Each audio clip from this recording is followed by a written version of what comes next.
11th place sa West ang Dallas Mavericks last season with 38 wins and 44 losses. Bagamat individually, Luka had a great season, hindi naman ito nag-translate sa performance ng team collectively. Malaki ang binaba ng performance nila kung ikukumpara sa 2021-2022 season. Umabot ang Dallas noon sa conference finals with Doncic and Bronson providing instant offense para sa team. Kaya nung lumipat si Jalen sa Knicks last season, ramdam ni Luka yung bigat na dapat niyang pasanin. Kumasa pa ng isang trade ang Dallas para sa playoff push nang i-pair up nila si Kyrie kay Luka. Pero nabitin lang ang Mavs at hindi rin kinayang makaabot kahit sa play-in. This off-season, maraming bago sa lineup ng Mavericks. Via free agency, dinagdag nila si Derrick Jones Jr., Dante Exum, at ang nagbabalik Dallas na si Seth Curry. Nakuha naman nila via trade si Grant Williams from Boston at Richaun Holmes from Sacramento Kings. Returning din sa Dallas under new contract sina Markieff Morris, Dwight Powell, and Kyrie Irving. Nasa poder din ng Mavericks ang 12 overall pick, ang 7-footer center na si Dereck Lively.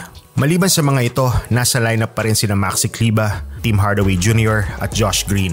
For the best off-season move ng team, getting Seth Curry and trading for Grant Williams will definitely give this team the needed boost. As we all know, Seth can shoot threes. Although a bit off ang shooting ni Curry last season, maganda naman ang scoring average and percentage niya sa mga previous seasons. Luka needed spot-up 3-point shooters around him, and Seth definitely gives them that weapon.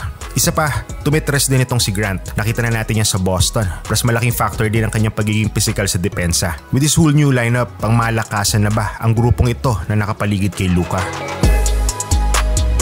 Buhat nang umalis si Harden sa Houston noong 2021, hindi pa muling nakabalik sa playoffs ang Rockets. Sa nagdaang season, 22 lang ang naitala nilang panalo. Parehas sila ng San Antonio na hawak ang worst standing sa West. Jalen Green was their best player sa opensa sa average sa 22 points per game. Sinundan naman ito ni Kevin Porter Jr. na may 19 points kada laro. At si Sengun na kulang-kulang 15 puntos na may 9 na rebounds per game. Ngayong off-season, nabakuran ng kontrobersiya si KPJ na may kaugnay sa domestic assault. Wala pang disciplinary action sa pinato sa gwardiya ng Houston. Pero tulad na nangyari kay Miles Bridges ng Hornets last season, malamang mapatungan siya ng multa at suspension na rin depende sa bigat ng hatol sa kanya. Dahil dyan, umugong agad ang mga trade talks involving KPJ. But as of the moment, nananatiling Rockets pa rin si Porter Jr. Houston wanted to build a different team coming to next season. They probably wanted to eliminate this kind of issues involving their players para hindi na rin makaapekto sa darating na season. Isa ang Rockets sa maraming ginawang pagbabago sa kanilang lineup. Unahin natin sa head coach. Houston hired Ime Udoka na dating head coach ng Boston Celtics. Dinala ni Udoka ang Celtics sa finals noong 2022. Bagamat hindi sila ang nagkampiyon, Boston finished that season na pasok sa top 10 teams both offensively and defensively. Wala namang planong palitan ng Boston si Udoka kung hindi lang ito nagkaroon ng mga issues last season. Hiring Udoka is the best offseason move ng Rockets. Matapos nun, may mga galawang Rockets via free agency. Nasa Houston na ngayon sina Aaron Holiday at Jeff Green, both for 1-year deal. Binigyan din ng 1-year deal si Boban Marjanovic, habang 4-year deal naman ang kontrata ni Jack Landale. Nasa kanila na rin ang former Raptor star na si Fred VanVleet na may 3-year contract. Magandang addition si Fred sa Rockets. He's a champion and a proven scorer. He might get the starting role sa point guard position, lalo na ngayon na may issue pa si KPJ. Adding Jeff Green also gives them a team veteran presence and maturity. With its young core, Houston needs someone na mag-lead sa kanila, not only on the court but also sa locker room. Sa simula, nakakaintriga nang kunin ng Rockets si Dillon Brooks. Via signing trade, nakuha ng Houston si Brooks. Dillon is a tough and legit defensive specialist. Yes, meron siyang mga galaw sa loob ng court na kaiinisan mo, but we have to acknowledge that he can actually contribute. Under a different system, pwede talaga mag-thrive si Brooks sa Houston. Maliban sa mga ito, meron pa silang Amen Thompson na 4th overall pick sa nakaraang draft. Nasa kanila rin si Cam Whitmore na 20th pick naman. From head coaching to rookies, promising ang future ng Houston Rockets at sisimulan nila ito next season. Nasa 4-year playoff drought ngayon ang San Antonio Spurs. Ito na ang pinakamahabang panahon na hindi nakatuntong sa postseason ng franchise. Last time na rumecord ng 20 plus wins lang ang team was during the 1996-1997 season. After that, they drafted Tim Duncan and from then on, naging matagumpay ang franchise sa liga. Sa nagdaang season, 22 wins lang ang naitala ng Spurs. They even had a 16-game losing streak at some point. Mahigit isang buwan na panay talo ang San Antonio. Sinandalan ng Spurs si Keldon Johnson, Devin Vassell, Trey Jones, Zach Collins, and Jeremy Sohan. At dahil nangulirat sa West, naging malaki ang tsansa nila na makuha ang first pick sa draft lottery. Yun na nga mga sumunod na nangyari. Number 1 pick ang Spurs sa draft night. And obviously, they drafted the French phenom na si Victor Wembanyama. Promising ang batang ito dahil na rin sa unique skills at height advantage niya over his defenders. Hindi pa pulido ang game niya, but with the right organization and system, madedevelop din ito na pwede niyang magamit to his advantage. Maliban kay Wemby, Spurs also drafted CD Susoku na 44th overall pick naman. San Antonio also acquired via trade si Cedi Osman.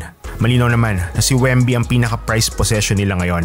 Drafting him was their best off-season move. San Antonio could have landed number 2 or number 3 sa draft lottery. Pero hindi. May dahilan kung bakit sila number 1. Same with Victor. Gusto niya sa San Antonio. Gumanda ang career ni Tony Parker sa Spurs. And as a French guy na lumaki seeing his fellow Frenchman succeed in this organization, malaki din ang aspirations ni Wemby na sundan ng mga yapak ni Tony. Sa pagpasok ng bagong season, maipihit na kaya ni Wembanyama ang standing ng San Antonio patungong playoffs.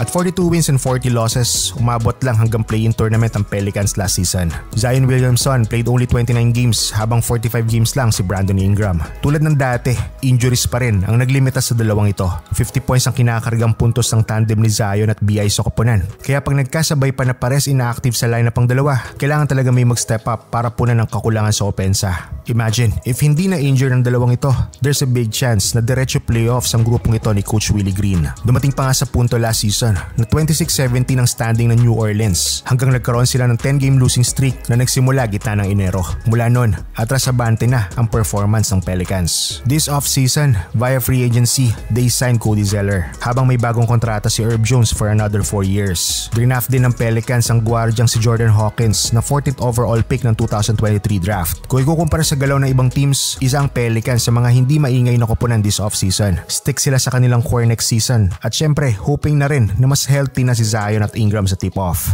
Unfortunately, hindi pa nagsisimula ang bagong season. May bagong player na namang injured sa Pelicans. Trey Murphy III had a surgery on his left meniscus. Kung walang magiging setback, mga Nobyembre o Disyembre pa ang balik niya sa court. On paper, sobrang promising ng lineup ng Pelicans. Buhat nang makuha nila si CJ McCollum noong 2022.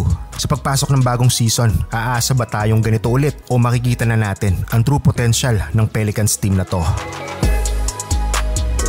A year ago, naging kaabang-abang ang tambalang Rudy Gobert at Karl Anthony Towns. Maraming expectation at maraming na-hype kung mag-work ba ang Twin Towers na to sa Minnesota. At pagkatapos ng isang season, parang wala namang ganong improvement. 42 wins ang Timberwolves last season, samantalang 46 wins pa nga sila nung 2021-2022 season nung wala pa si Rudy. After spending his first 9 seasons sa Utah, di maitatangging nanibago si Gobert sa bago nitong koponan. Bumaba ang kanyang averages sa puntos, rebounds, pati na rin sa blocks kung saan siya kilala. Isa pa, from 2017 to 2022, lagi siyang nasa all-defensive first team. Pero last season, naputol ito at di nakapasok kahit man lang sa second team. Ganito rin ang senaryo kay Karl Anthony Towns. 29 games lang siya last season due to injury at nag-dip din ang kanyang mga numero sa puntos at rebounds. Gayunpaman, sinagip sila ni Anthony Edwards with 24 points production on his first All-Star year. Looking to bounce back ang team na to. Kasama na doon yung expectation na mag-jive na yung Big 3 nila. Ngayong off-season, idinigdag ng Minnesota si Troy Brown Jr., Vit Krejci at Shake Milton. They also drafted 2 players draft night, isang 33rd at 53rd pick. Habang may mga bagong kontrata naman sina Naz Reid, Alexander Walker at Anthony Edwards. Edwards agreed to a 5-year contract extension. Ituturing natin ang move na to as a team's best off-season move. One of the most explosive finishers ngayon ng liga si Ant. Sa serye kontra Nuggets sa nakaraang playoffs, sinandalan ng Minnesota ang 31.6 points, 5 rebounds at 5 assists ni Edwards. Yung mga ganitong performance, deserve talaga na magantimpalaan si Anthony ng malaki at mahabang kontrata. Sa palagay mo, unti-unti na bang ipinipihit ng Minnesota na si Edwards na ang kanilang bagong franchise player?